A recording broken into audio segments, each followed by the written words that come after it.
Hola, buenos días, bienvenidas y bienvenidos a un programa más de Coffee Brain. Soy la doctora Kitsia Ruiz Navarro, médica psiquiatra, en compañía del equipo de Brain and Mind. Hoy está con nosotros la doctora Guadalupe Castro. Ella es psiquiatra, psiquiatra infantil y terapeuta familiar. Buenos días, Lupita, bienvenida. Gracias, buenos días a todos. También está con nosotros la maestra Claudia Guillemonte. Ella es terapeuta familiar y especialista en temas de violencia. Buenos días, Claudia, bienvenida.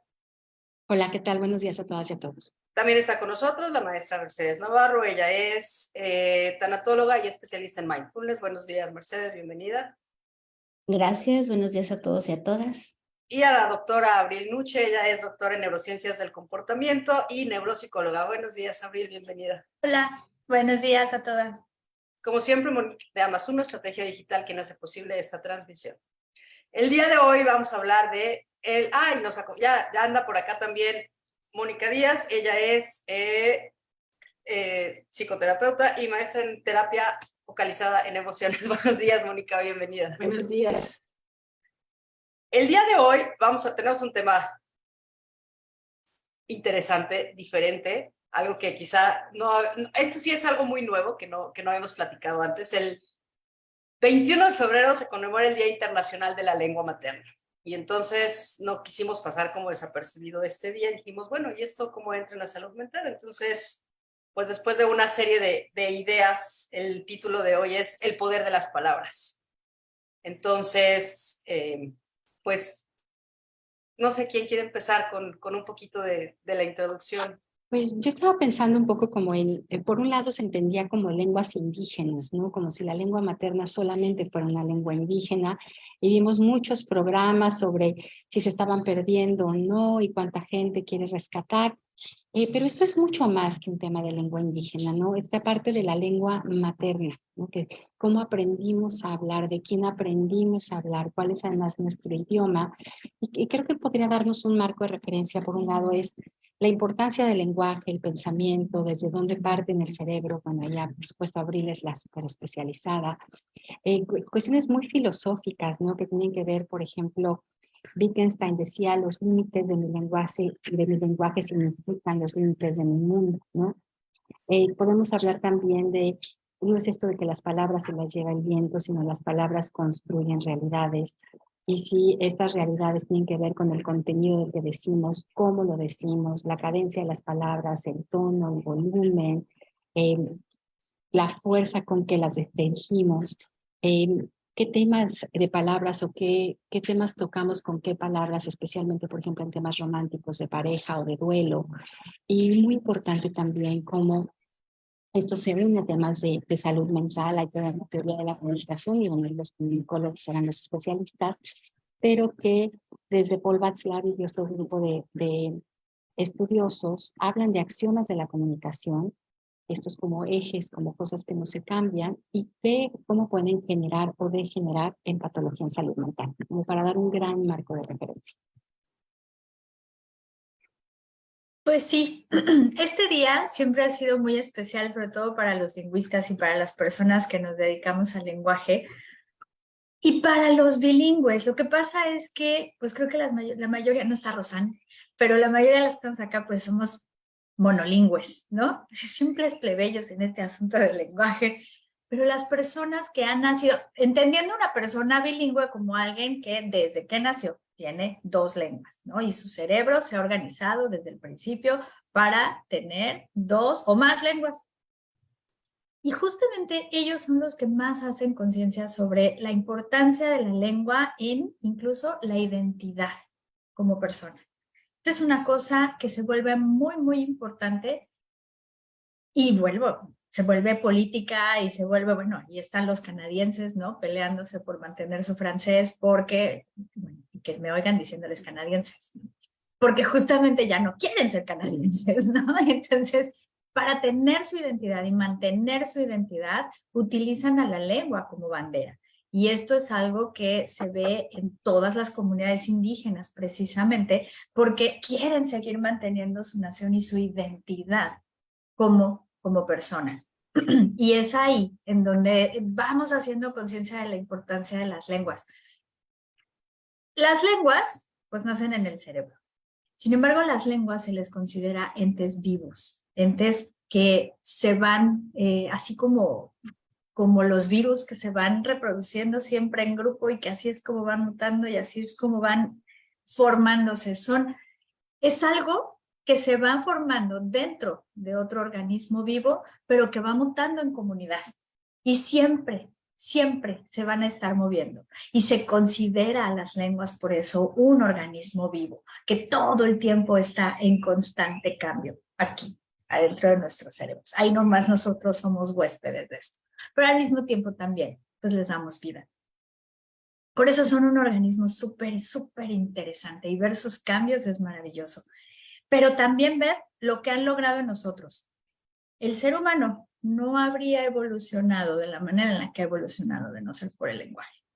Somos lo que somos gracias a que le hemos podido dar una definición en palabras a las cosas. Podemos nombrar cosas que no están presentes. Podemos hablar de cosas que no están presentes. Podemos hablar de cosas que no se ven.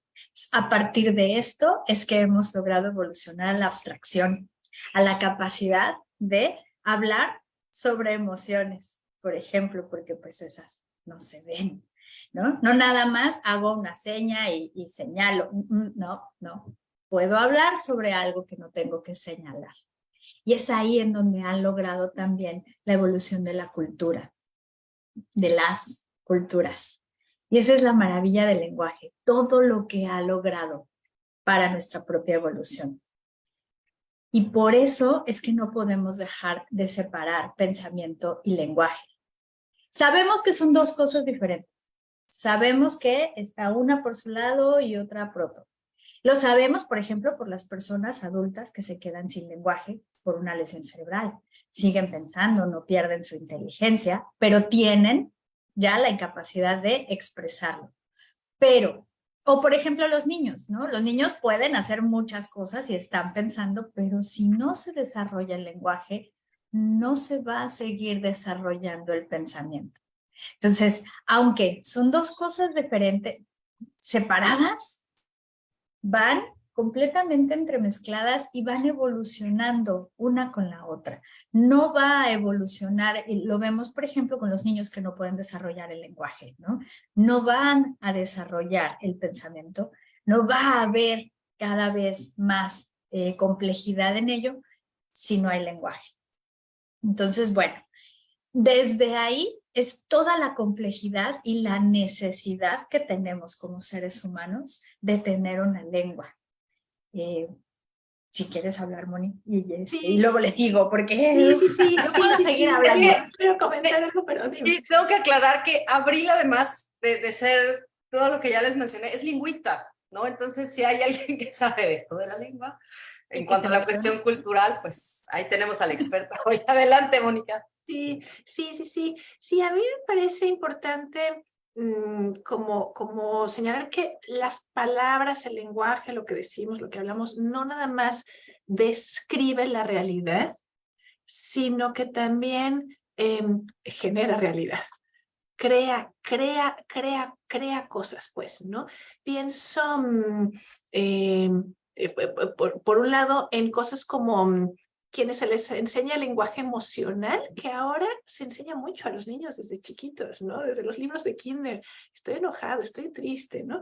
Pero las personas que no crecieron en lugares donde se les enseñó, en familias, en culturas donde se les enseñó a hablar acerca de sus propias emociones, muy usual en hombres, en niños, varones, que pues como que, ¿no? Es práctico, resultados y demás, y que no tienen palabras para sus emociones, no las pueden modular. O sea, como que es una cosa muy importante en poder modular la emoción, poder como identificarla y nombrarla. Y mientras más como fina pueda ser la distinción, mejor va a ser la modulación, la regulación de nuestra emoción. O sea, como decir, a lo mejor tengo 3 palabras, ¿no? Enojado, mal, bien, contento, ¿no? ¿no? Pero si uno puede empezar a distinguir, esto es un poquito más como nostalgia, como melancolía, como frustración, como que tenía ganas de algo y no se pudo, como que es un poco de decepción mezclada con, o sea, mientras más fina pueda ser la palabra que usamos para algo, más podemos como integrar esa emoción y saber qué hacer con ella. Adelante. En el Mercedes. perdón. No, adelante, Aurora. No, iba a hablar Mercedes. Sí me escucho porque Sí. Ay, como que, ¿no? No, ¿sí? Ok, no. sí, ok. No, nada más para seguir como este hilo que comparte Mónica y que compartes tú, Abril, qué fuerza tiene todo esto de las palabras desde que las generamos en nuestros pensamientos, porque eso en automático se generan emociones, en automático conductas. Por eso bien decías, Mónica, las palabras van creando nuestra realidad, ¿no? Y qué importante es que seamos más conscientes. ¿Qué nos decimos para sentirnos bien o para sentirnos mal? Ya desde la filosofía, como bien decías, Claudia, todo esto es muy filosófico, la palabra desde ahí aterriza, pues la psicología tiene mucho conexión con la filosofía. Él decía que no son las cosas las que nos hacen sentir mal, sino la forma como la interpretamos y qué fuerza tienen las palabras, ¿no? Así como construyen, como bien decimos, la palabra construye, también una palabra puede destruir. Y, y yo creo que lo más grave, que a veces nosotros solitos nos destruimos. ¿Cómo nos hablamos todo el tiempo, no? Yo digo que la palabra es metafóricamente como ese diablito y angelito que tenemos, ¿no? Esa voz interna que finalmente son palabras antes de hacer el sonido, exteriorizarla. Pero mientras ya la estamos generando en nuestro pensamiento. Y eso pues nos lleva también a sentir y a actuar de determinada manera, y también si somos más conscientes también nos ayuda a actuar y a vivir de una manera más sana, si le podemos decir, ¿no? Porque claro que involucra nuestra salud mental. Hay un poco sí, esta parte como es la primera forma, ¿no? El que el ser humano dispone para fijar, para objetivar el conocimiento de sí mismo y del mundo. Cuando nombramos algo, las cosas existen. Y es una forma como de, pues a través de la palabra, de tener acceso a las cosas, a los objetos. Piensa en un niño chiquito que de pronto nada más señala, ¿no? En lo que empieza a poder formular, ¿no? E integrar este pensamiento del lenguaje y poderse comunicar de una manera que le dé orden al mundo y al tema de lo familiar. Quisiera como poner como el primer axioma es esto que no requiere explicación por sí mismo. Se habla de 5 axiomas de la comunicación y cada uno puede llevar con pues alguna serie de patologías, vamos a decir. El primero, y nada más para no saturar en este momento, es no es posible no comunicar. Es decir, siempre estamos comunicando algo de manera verbal, de manera no verbal, y lo ideal es que las cosas coincidan, que haya congruencia entre aquello que decimos y aquello que manifestamos con el lenguaje de nuestro cuerpo. Lupita.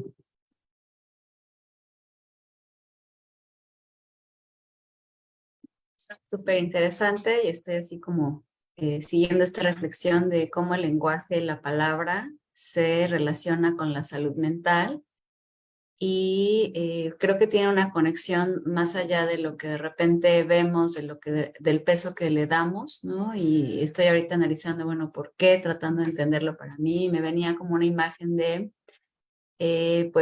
lo que hay abajo de las palabras, el verdadero significado de lo que yo quiero comunicar, y que si no logro encontrar la palabra que mueva en el otro ese significado para que me entienda, para que desde ahí dé una respuesta, pues cómo así se puede generar desde un conflicto, y lo vemos mucho a lo mejor en el trabajo con las parejas, como por la forma de comunicación, las palabras, los tonos, no comunicamos el verdadero significado de lo que yo estoy queriendo transmitir, y a veces sin darme cuenta, y cómo el otro recibe y en sus significados, en sus palabras, se lo traduce, digamos, a cómo lo pudo hacer, y entonces desde ahí me da una respuesta, y que si no tenemos mucho cuidado con que la palabra sí esté reflejando verdaderamente lo que yo quiero significar, decirle al otro,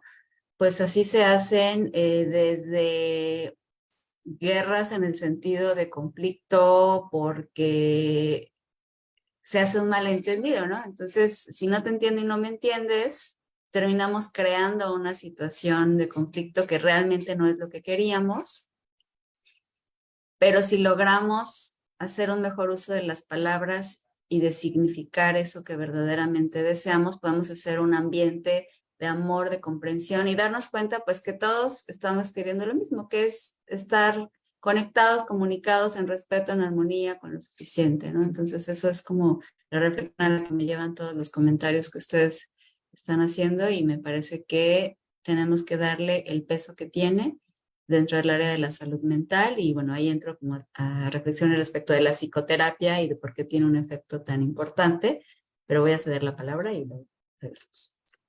Adelante, Mónica. Yo te tengo una pregunta, Abril.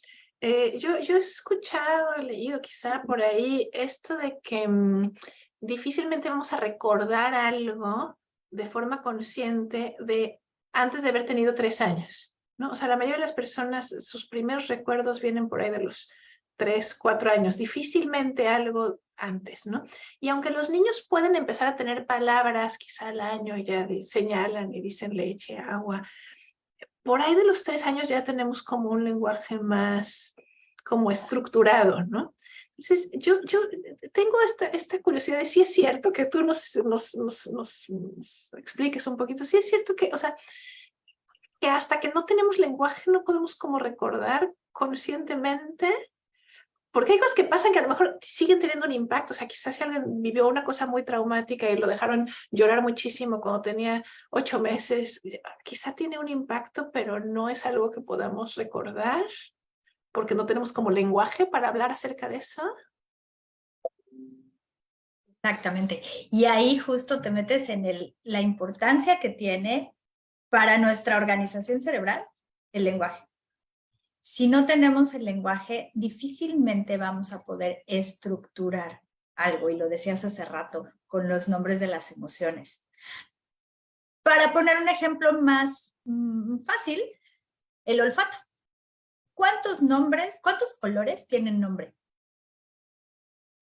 ¿Quién me puede decir? Así como Uy, un clase. montón, uy, un montón. Si le metes el aguamarina y el durazno y el... Ajá, no, pero el durazno es una fruta. Sí, ahí está. Y el verde limón. Bueno, los estrictos son ¿qué? ¿Los 7 del arco iris? No, olores, no colores. Olores.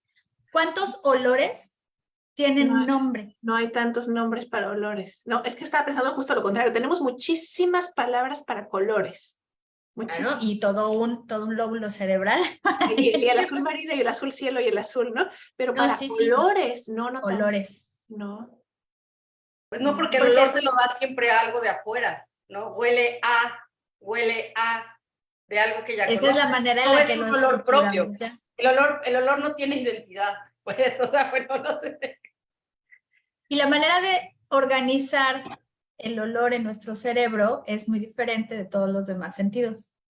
El olor sí llega a corteza, pero a una corteza que está muy abajito en el cerebro. De hecho, la mayor parte de la corteza olfativa es la amígdala, que es esa que funciona para la memoria emocional y para la ansiedad. Entonces, no sube al tálamo, no sube a corteza. ¿Qué pasa con los olores? Que los estamos registrando a partir de la emoción.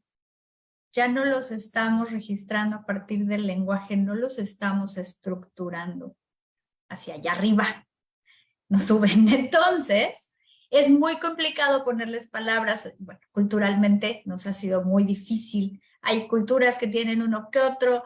Mi papá tiene un nombre para un olor. Este olor a humedad es la choquía. Y por ahí lo conocen, ¿no? Que es muy característico. Pero de ahí en fuera... Podrido. Ajá, como a podrido. Pero por ahí a lo mejor tenemos alguno y cada lengua seguramente tiene a 1 o 2, pero son pocos. Eso mismo pasa con las emociones. Tenemos poquitos que utilizamos porque es muy difícil y terminar de integrar las emociones, porque las procesamos de otra manera, no con la corteza cerebral y menos con la corteza del lenguaje. Eso lo tenemos que hacer de una manera muy consciente.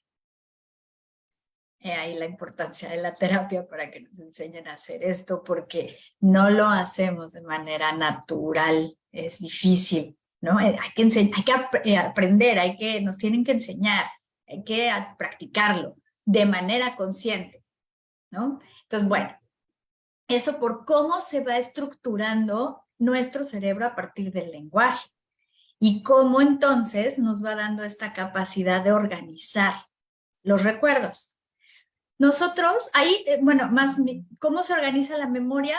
La memoria sí está funcionando, pero está funcionando, perdón, de chiquitos, desde bebés, pero está funcionando esta memoria emocional, las amígdalas. Entonces nos acordamos del contexto, de la sensación, de la emoción, del olor, ¿no? Y entonces, claro, a lo mejor un olor sí me puede recordar una sensación inmediatamente, pero no me voy a acordar conscientemente de en dónde percibí ese olor o de qué pasó ese día que olía así o que estaba esa emoción ahí. Eso lo voy a empezar a recordar a partir de que mis hipocampos ya se empiecen a organizar mejor y que son los que consolidan la memoria y ya sobre todo se empiecen a consolidar a partir de las palabras, a partir de que yo le pueda poner nombre, fecha, año, día, y de que yo entonces empiezo a estructurar esta capacidad de tener recuerdos porque empiezo a estructurar el tiempo. Pero pues es que eso ya es más difícil después. Entonces, hasta entonces, puedo empezar a organizar mis recuerdos de esa manera. Entonces, sí, si no tengo el lenguaje, pero sobre todo, si no tengo esta capacidad de estructurar el tiempo, difícilmente voy a poder estructurar mis recuerdos en palabras, en lenguaje, en esta memoria episódica que me dice, sí, en mi fiesta de 5 años me hicieron, no sé, mi fiesta en la alberca y tal. Antes de eso, todos son emociones revueltas que no tienen nombre. Yo un poco para ir como poniendo esto en el orden de los axiomas, les decía yo, el primero es imposible no comunicar, estamos comunicando todo el tiempo. Y el segundo dice que hay que hablar de los niveles de contenido y de relaciones en la comunicación, es decir, qué es lo que estamos diciendo y a quién se lo estamos diciendo. ¿Qué es el contenido de este mensaje que voy a transmitir y cuál es mi relación con esa otra persona o grupo de personas que lo va a recibir?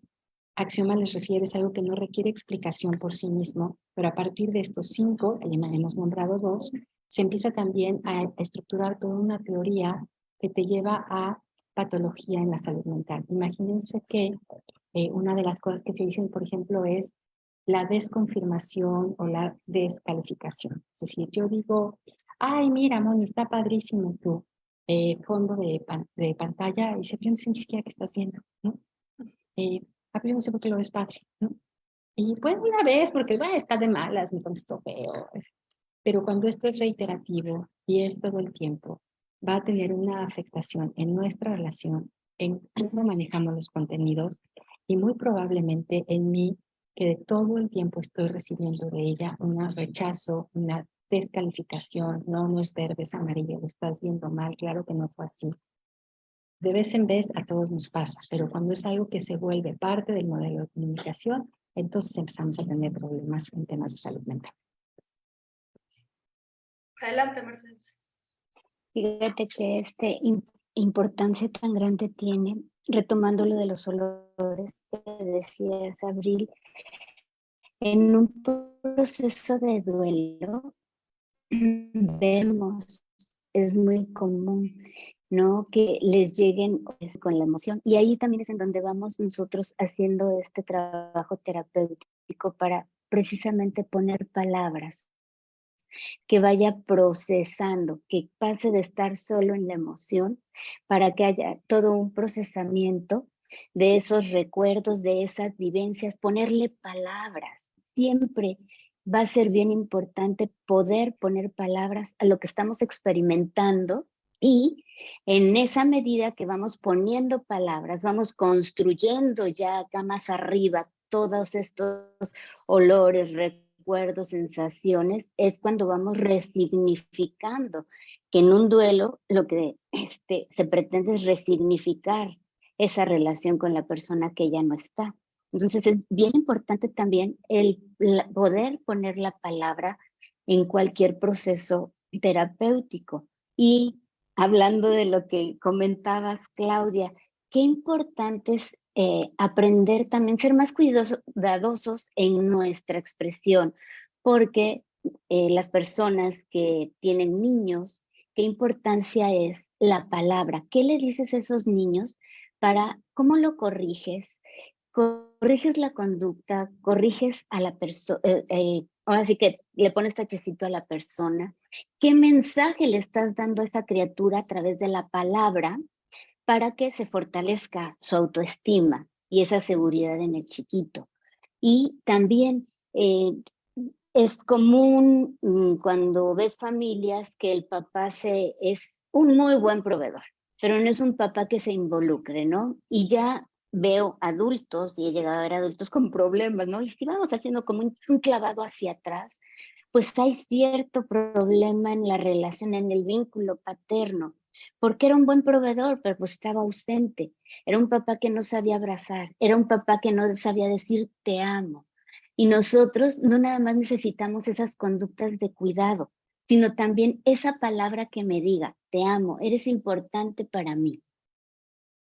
Ahí tienes, hablando otra vez de los axiomas, acuérdense, no es posible no comunicar, los niveles de contenido y las relaciones en la comunicación. Y el tercero, para introducirlo, te habla de la puntuación de la secuencia de hechos, que es exactamente cómo lo organizamos entre los quienes nos estamos comunicando, qué fue primero, qué fue después. No te trata de que sea bueno o malo, sino que se trata de que de alguna manera vamos entendiendo la realidad del otro. Pero es que yo no te lo dije así, pero es que tú lo entendiste diferente, pero es que no fue mi intención, ¿no?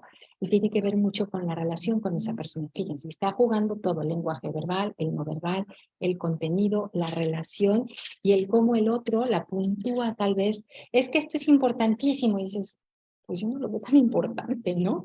¿Cómo lo vamos puntuando en este intercambio? Adelante.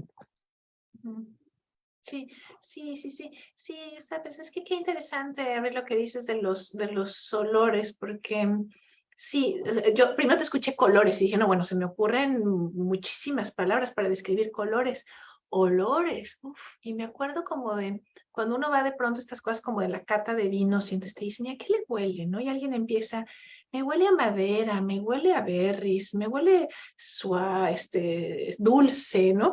Y y como que uno necesita como poner palabra a la experiencia para poder percibir mejor. Si no le pones palabra a la experiencia, entonces todo te huele a lo mismo, ¿no? Sí, o sea, digo, quizá a un nivel emocional, ahí está como la huella, como dices, hay cosas que están, que de alguna manera uno siente parecido a lo que sintió. ¿Qué es lo que pasa a veces con experiencias traumáticas? Que digamos, que uno experimentó algo y de pronto una experiencia parecida, un sonido, un algo, te detona algo y dices, no sé ni por qué estoy sintiendo esto, ¿no?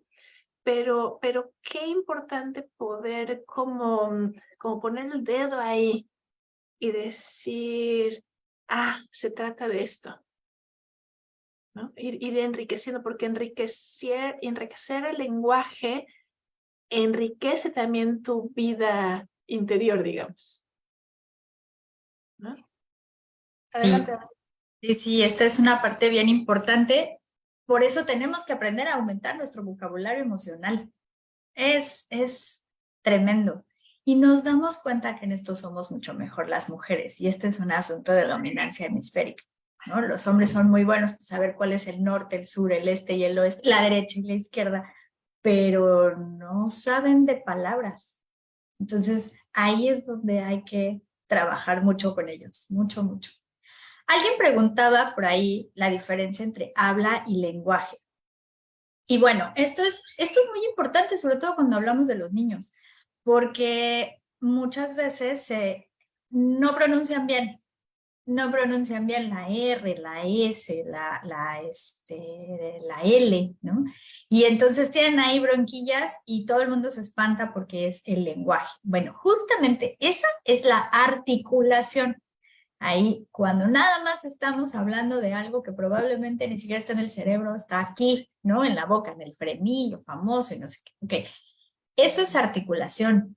Ya cuando estamos hablando de comprensión y de expresión, estamos hablando ya del lenguaje. Ahora, el lenguaje puede ser no verbal, ¿no? Y es toda esta comunicación de la que hablábamos, ¿no? El lenguaje, hay muchos lenguajes. El lenguaje es el que está acá, en el cerebro, nuestra capacidad de comprender qué le hizo qué a quién y cómo. Cuando ya estamos hablando de la capacidad de expresión, de cómo le voy a ir poniendo palabras, porque lo puedo hacer en una lengua o en otra, ya estamos hablando del habla. Y ya nada más la capacidad meramente periférica muscular, lo que hacemos con la boca, esa ya es la articulación. Entonces tenemos, y bueno, y dentro del lenguaje también tenemos distintos niveles, ¿no? Que uno nada más es el, por ejemplo, el semántico, el significado de las palabras. Otro es el fonológico, los fonemas. Muchos niños tienen problemas de discriminación fonológica. Hay algo que se llama conciencia fonológica. Y si ellos no saben distinguir y discriminar bien los sonidos de su lengua, no van a poder aprender a leer y escribir bien. Cuando nosotros llegan y nos dicen, es que no puede leer, bueno, pues primero vamos a evaluar si puede escuchar y si puede discriminar bien y si tiene una buena organización de su corteza auditiva, porque si no, entonces no va a poder transformar eso a otro código, que el lenguaje ya es un código y el de la lectura es otro código. Entonces, conforme vamos complejizando todo esto, tenemos que ir analizando cada uno de los niveles. Luego tenemos el nivel sintáctico, ¿no? Que es el de cómo vamos organizando las palabras para hacer una oración que se entienda. Y luego el pragmático, que básicamente es el que estaban hablando todos ustedes ahorita, ¿no? El cómo entonamos las palabras, qué palabras uso, cuál es la intención que le voy a dar a mi frase, porque puedo decir la misma frase de muchas maneras, ¿no? O sea, un te mato o un te voy a matar puede ser en muchas entonaciones y puede tener muchísimas intencionalidades diferentes. Esa es la pragmática. Entonces, bueno, habla, por un lado, puede ser solamente la articulación, puede ser solamente lo que se refiere a la lengua y lenguaje por el otro. Para que quede un poquito más claro, hay niños bilingües, por ejemplo, que pueden tener problema, más bien, que parece que solo tienen problemas en el inglés, bueno, si son inglés-español, que parece que solo tienen problemas en el español, pero en el inglés pareciera que no, hablan súper bien, no tienen broncas, ¿no? Entonces se comunican mucho más en inglés y el español como que lo van relegando. Bueno, no es que no haya un problema, el problema está ahí. Y si nosotros evaluamos y rascamos un poquito más en la sintaxis del inglés, ahí nos damos cuenta que sí hay problemas. Lo que pasa es que normalmente el inglés tiene una sintaxis muy simple. Nomás le volteas la palabra y listo. El español no, es 3 veces más complicado. Entonces, ahí aparece mucho más rápido o nos damos mucho más cuenta que hay problemas en la sintaxis. Pero no quiere decir que una lengua funcione y la otra no. Hay problemas, pero tiene que ver con el tipo de la lengua. Entonces, bueno, es que hay muchísimas cosas. Pero el lenguaje es lo que está en nuestro cerebro, la capacidad de comprensión, la capacidad de sintaxis, de acomodar las palabras. Y habla es, bueno, también está en nuestro cerebro, pero ya es más bien la parte más motriz, que puede ser solamente la parte también articulatoria. Y creo que aquí entra muy bien también el siguiente axioma que habla de la comunicación digital y analógica. Recuerden, siempre estamos comunicando, hay un tema entre el contenido de lo que comunicamos y la persona con la que nos estamos comunicando, cómo puntuamos esta comunicación y qué tanto hay congruencia, coherencia entre lo que comunicamos verbalmente y lo que va no verbalmente, ¿no? Esta parte que decíamos, cuando las palabras no dejan de ser un tema arbitrario, es como si ves una palabra, no sé, por ahí decían que tu lengua materna tiene que ver con cómo dices groserías, ¿no? A la hora que le quieres decir algo feo a alguien, entonces ese es en tu lengua materna. Y cuando pones una palabra, por ejemplo, una majadería en otro idioma, pues como que no tiene el mismo sentido, ¿no? Un poco esta parte pues sí, puedo decir una palabra en inglés que tal vez para la gente cuya lengua materna es inglés dicen, oh, the F word, ¿no? Como dicen a veces, pero pues para nosotros no tiene esa connotación cultural y finalmente es como esto tiene que coincidir en lo mejor de los esfuerzos, porque si no nos lleva a un tema de patología donde una cosa que se llama comunicación, por ejemplo, de doble vínculo, donde dices, espérame tantito, pero es que me dijo esto, pero pasó esto otro, ¿no? Y entonces me quedo confundida en a qué le hago caso si estoy viendo algo que no coincide con lo que me verbalizaron. Adelante, Mo. Sí, sí, claro, importantísimo eso de la coherencia entre el lenguaje verbal y el lenguaje no verbal, ¿no? Como alguien dice, no estoy enojado, no estoy enojado. Y tú dices, híjole, pues como que no, a mí me está llegando, a mí me está vibrando diferente, ¿no? Ajá. Pero sí, pero quería comentar sobre también la parte de cómo nos hablamos, cómo uno se habla a uno mismo. Porque el lenguaje, como dice Abril, o sea, empieza en una cosa de pensamiento y no necesariamente, no siempre llega a ser expresado a otra persona. También hay veces en que uno se está diciendo cosas como en su interior y lo hacemos desde chicos a veces, cuando hacemos esto como de decirte, a ver, derecha, izquierda, derecha, o sea, no, quizá no con esas palabras, pero a mí me ha pasado a veces que estoy, no sé, contando alguna cosa, y como que dices, a ver, uno aquí, otro acá, uno aquí, otro acá, uno aquí, otro acá, y como que uno se habla para poder organizar la acción, pero también muchas veces nos hablamos como con cosas como, siempre te pasa lo mismo, nunca, ¿no? Es que deberías de, es que qué bruta eres, es que, ¿no? O sea, como que hay formas como nos hablamos a uno mismo que también generan realidades, ¿no? Es. Y fíjate que me haces pensar en el último axioma, siempre estamos comunicando, qué es lo que decimos, tono, cadencia de las palabras, amplitud o no del lenguaje, a quién se lo decimos, si esa persona o personas lo están puntuando igual que nosotros, si coincide lo digital con lo analógico, es decir, lo que decimos, lo verbal con lo verbal. Y aquí entras en un tema que, bueno, no se me había ocurrido con el propio, pero el último axioma habla de interacción simétrica y complementaria. Y tiene que ver con si vemos como igual al otro o lo vemos en un nivel superior o inferior, ¿no? Y eso cómo nos puede llevar a escaladas.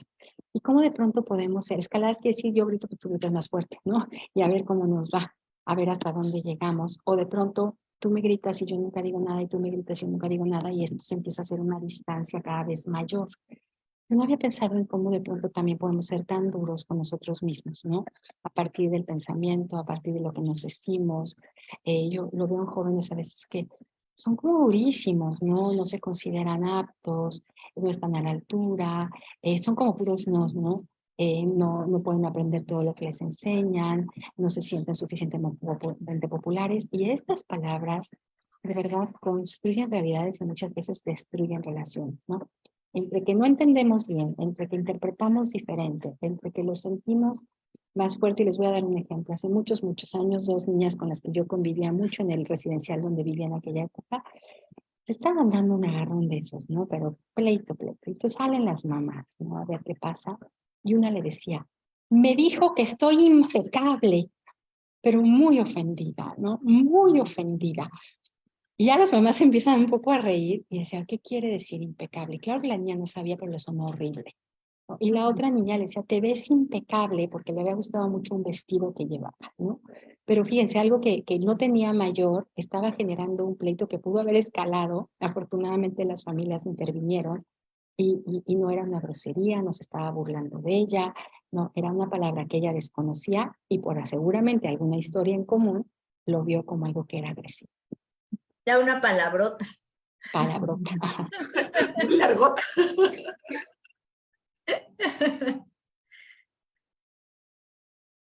Adelante, Mercedes.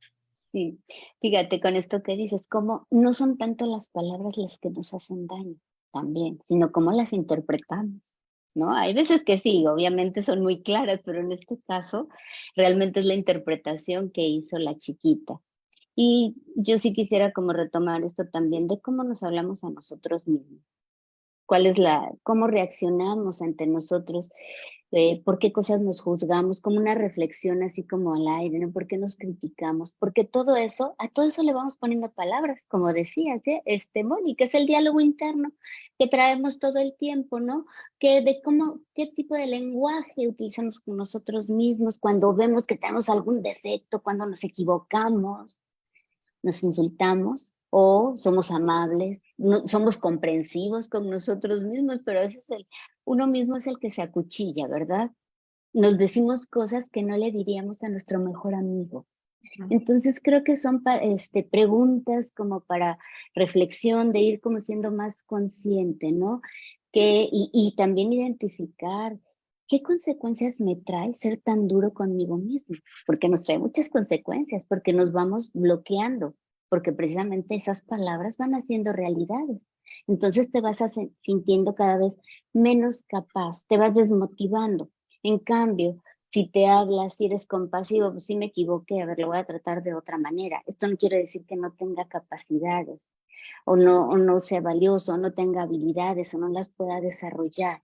Entonces, cuando decimos eso, aunque nos hayamos equivocado, ya tenemos la motivación para, allá voy a hacerlo de otra manera, ya no la misma, ¿no?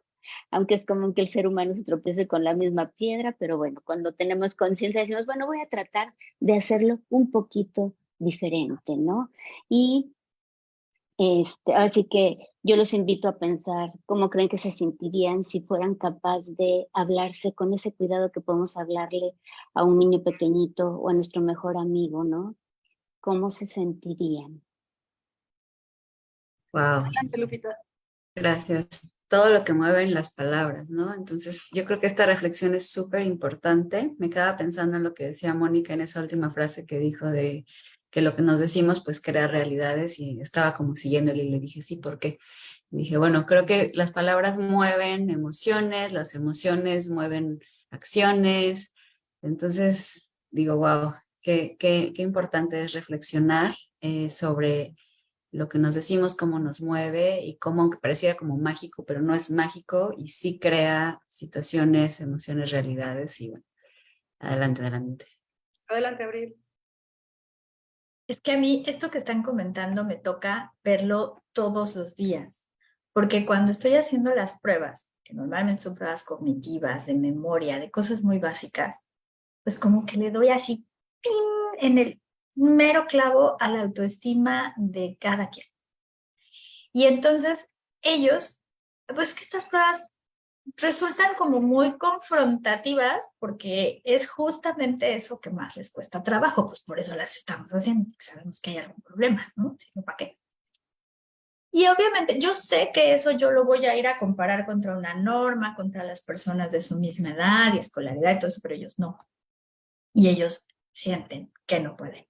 Y entonces en el momento en el que sienten, por más que yo, a lo mejor yo sé que esto es un error muy común y que la mayoría de las personas no logra hacer eso, pero ellos no. Entonces, cuando ellos sienten que no pueden, y aquí sí hablo de todos, niños, adultos de la tercera edad, todos, porque nos pica el ego. Y siempre me encuentro con estos comentarios, siempre. O sea, bueno, hay algunas personas que no lo dicen, pero se les nota en la expresión, y hay otros que sí, ay, qué tonta, ay, qué ya, otra vez. Siempre sale. Y siempre aprovecho para decírselos, para hacérselos ver. ¿Por qué? Eso es difícil para todos. A ver, dime, si estuvieras viendo que alguien más lo haría, ¿le dirías lo mismo? Alguien más, yo ya ni siquiera digo tu mejor amigo, ¿no? Alguien más. ¿Le hablarías así a cualquier otra persona? Porque por mínima educación y cortesía no le hablarías así. Tendrías ese filtro al menos. Pero nunca tenemos ese filtro con nosotros mismos. Somos despiadados y súper exigentes, súper ultra exigentes. Entonces es ahí donde tenemos que hacerlo consciente y empezar a querernos más y a cuidarnos más, que empieza desde ahí. Y creo que estamos dando una fuerza muy importante, por supuesto, a la palabra hablada, ¿no? Y a la connotación de la interacción. Pero también en cómo organizamos nuestras palabras a través de historias, ¿no? La narrativa siempre se habla pues de eventos que se ligan en el tiempo, al que le otorgamos un significado en un contexto. Y la fuerza de la palabra escrita, ¿no? La fuerza de la permanencia de la palabra escrita. Y hoy con todo este tema de redes sociales y los comentarios y a quién etiquetan, me parece que hay como todo un mundo que ya no sé si es más analógico o digital en el sentido de los axiomas de la comunicación, que tienden todavía a interpretaciones menos ajustadas a la realidad, ¿no? A veces hay dudas siquiera de cuándo se puso el comentario, el tema de la línea del tiempo, de la cronología, ¿no? Pero es que yo vi, me mandó un mensaje y entonces esto sí es una infidelidad porque no tienes por qué estarle mandando un mensaje a alguien más. Y además lo que le dijo, la frecuencia de los mensajes, pero además lo hizo durante tanto tiempo. Y es profundamente doloroso porque además está como la evidencia, ¿no? La evidencia, ahí porque tal vez las palabras se las puede llevar el viento y como que no dije nada, aunque haya construido una realidad. La permanencia de la palabra escrita y la historia que cuenta, me parece que está todavía mucho más sujeta a lo que se llama hermenéutica, ¿no? Esta parte de interpreto yo como una mujer mexicana de 57 años con historia de vida va a ser totalmente diferente o muy diferente a alguien que no tiene de entrada mis características básicas de sexo, edad, lugar de residencia, nacionalidad. Y ahí, ojo, porque creo que hay un mundo un tanto inexplorado de la permanencia de la palabra escrita, especialmente en temas de redes sociales. Sí, Adelante, sí, Mónica. sí, qué importante, sí, qué importante, sí. Sí, estoy pensando en como algunos tips acerca de cómo hablarse a uno mismo. Como por ejemplo, si algo me sale mal, en lugar de decir que soy burra o que no puedo, como decir estoy aprendiendo, esto no me salió, o sea, no es de que nada nunca me salga bien, ¿no? Sino que esto no me salió. Uno que también me encanta es el cambiar el hubieras por la próxima vez. O sea, cada vez que digo, ay, hubieras hecho, hubieras, ¿no? Es que si hubiera, ¿no? A ver, el pasado ya pasó, ¿no? Sí, se me cayó el vaso porque justo lo puse en la orillita de la mesa, en lugar de decir, hubiera puesto el vaso en otro lugar, mejor me digo, la próxima vez lo pongo enfrente. La próxima vez hago esto. También hay que procurar hablarnos en positivo. Cosas como no me va a doler o no me va a preocupar, usualmente nos da como el efecto contrario, es como decir no pienses en un elefante, ¿no? Y ya está ahí la imagen. Entonces es preferible hacerse sugestiones a uno mismo como en positivo, todo va a estar bien, sí puedo, sí voy a poder, va a ser sencillo, va a ser fácil, voy a tener éxito, ¿no? O sea, como, y hacernos sugestiones cortitas, en poquitas palabras, y como si le habláramos a un niño que tuviera máximo 10 años. Que eso también es bien importante por cómo funciona nuestro cerebro, que ahora podré explicar con más detalle esto, pero si nosotros nos hablamos con palabras muy como de adulto, llega a otro lugar de nuestro cerebro. Si nosotros nos hablamos así como, ¿cómo le explicaría yo esto a un niño, una niña de 7, de 8, de máximo 10 años? Entonces tocamos como una parte, como que sí llega. No se queda aquí en la cabeza, como que llega al cuerpo, ¿no? Entonces como... A la amígdala. A la amígdala, perdón, tú lo dices mejor. Hablarnos con lenguaje simple, claro y en positivo. Adelante, Sí, Abril. sí. ¿Ves que me recordaste? Mi hijo ahora trae la maña de que cuando quiere que algo suceda, lo dice al revés. Entonces, por ejemplo, tiene partido de fútbol y dice, ay, no, quiero que no metamos ningún gol hoy. Entonces, justo hablando de esta sugestión, ¿no? Igual lo hace como un juego y entonces todos empezamos a decir lo mismo. hay que decirlo, es como cuando le dices a los teatreros que se rompan una pata, ¿no? Así, justamente. Entonces es muy chistoso, sí. Yo quería comentar acerca del lenguaje escrito, porque tiene muchísimos pros y muchísimos contras. Tiene muchísimos pros porque podemos quitar a la emoción. Cuando queremos negociar, ya hablando de situaciones pues familiares, en donde es bien difícil hablar porque nos empezamos a pelear, gritar, etcétera. Escribir nos ayuda mucho, pero con calma, pues, no en el chat, no de manera instantánea, sale peor. No, no, no. Escribir es, me pongo a escribir una carta y la corrijo, la leo, la releo y estoy segura de lo que quiero decir y de que se está entendiendo como yo quiero. Así sí, porque ahí entra la hermenéutica, pero entra justo toda esta parte de expresión, de expresión escrita en donde realmente lo estoy pensando. Diferente completamente de la mensajería instantánea, porque ahí estamos quitándole todo lo analógico y estamos nomás dejando lo digital. Es decir, solamente hay palabras, pero no hay gestos, no hay tonos, no sabemos con qué emoción me lo dijo, en qué tono, no puedo entender nada más que lo que yo interpreto. Entonces, en la mensajería instantánea y en el Facebook y lo que quieras, cualquier red social, entiendes lo que quieres, punto. Porque estás justamente solo interpretando tú. O sea, estás solo interpretando las palabras según tú, pero no tienes absolutamente nada de la información contextual de la otra persona. Y eso hace que se hagan unas trifulcas tremendas, básicamente. Adelante, Mónica. Y yo quisiera comentar lo del poder terapéutico de la palabra. En psicoterapia, pues la principal herramienta que utilizamos es el lenguaje. Hablamos, hacemos preguntas, hacemos resúmenes, reflejamos, y muchas veces, no nada más en la terapia, muchas veces simplemente poder hablar acerca de lo que a uno le pasó con otra persona nos da mucho alivio, nos estructura, el lenguaje verbal y lenguaje escrito, que también está esta parte terapéutica de hacer diarios, journaling le llaman a veces, ¿no? O sea, como de que uno también puede muchas veces escribir, pues para procesar, para entenderse, para construir, para, esta es mi historia, esto es lo que quiero, esto es lo que imagino, ¿no? Entonces sí, la palabra tiene un gran poder curativo y terapéutico, pues sí, tanto en su fase verbal como escrita. Ahorita que te escucho, Mónica, hay algo que yo le llamo la magia del sofá.